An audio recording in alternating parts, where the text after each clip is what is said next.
กับทักทายสบายดีด้วยพี่น้องเด้อมื้อนี้ก็พาพี่น้องมาชมบรรยากาศอยู่บนทรงเรือพี่น้อง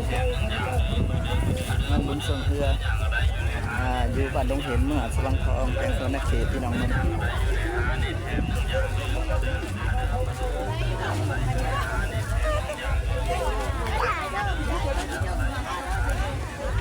คนหนาแน่นพี่น้องเลยภาพบรรยากาศในยามกลางเวร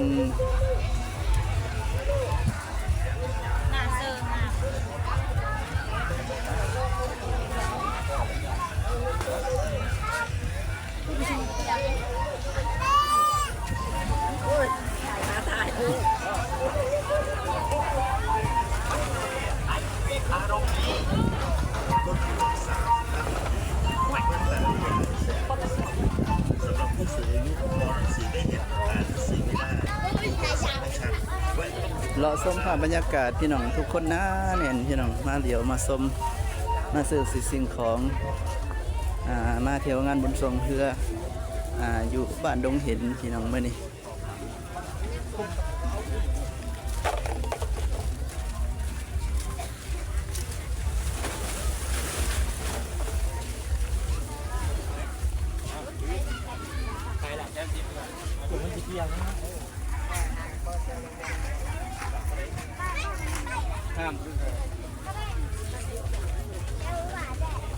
สารพัดเครื่องขายพี่น้อง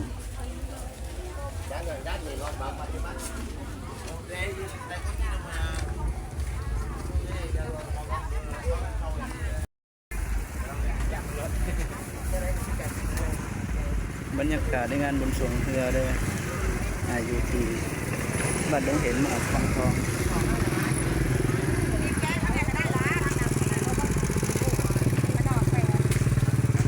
มีกูคนหนาแน่นพี่น้องมาเที่ยวมาชม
ขายแบบใดอันนี้ก้อนเท่าไร10,000เอานะ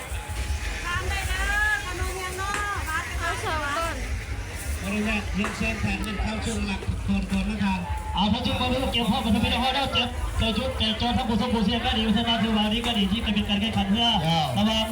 2 ลำวันนี้ที่เป็นห้อพอปัจจุบันคือนั่นทักไส้พบครับบอกกันน้องผมกินเรียนนั่นทักไส้ดีมาจากโอ้โหตรงนี้ก็คือหนึ่งเนาะหลายๆท่านก็ได้ประกอบส่วนของงานนี้ซึ่งในนี้แต่ในนี้ท่านผู้ดัชนีแห่งพลังสี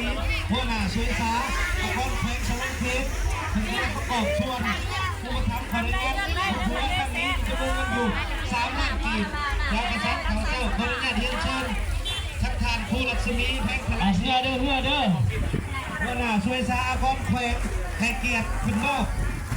ท่านผู้ทำขออนุญาตครั้งนี้จะขออนุญาตเรียนเชิญเอาครับอยู่บรรยากาศอยู่พังเซ่พี่น้องในโอกาสนี้ถึงเวลาเที่ยงก็พักผ่อนในการแข่งเรือซึ่งไปหาประทานอาหารเที่ยงนี่ก็ทุกคนก็พากันนั่งแล้วก็ประทานอาหารไปนำบางส่วนเด้อพี่น้องคนก็เลาะไปเลาะมา รักเลยโอ้พลามถูกได้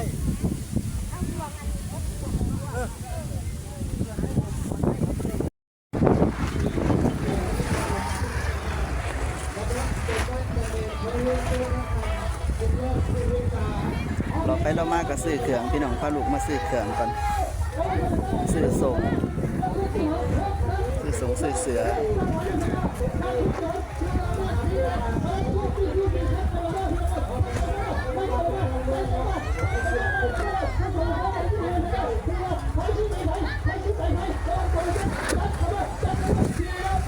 เลือกเบิ่งมักจังเอาบ่มักเลยบ่เอา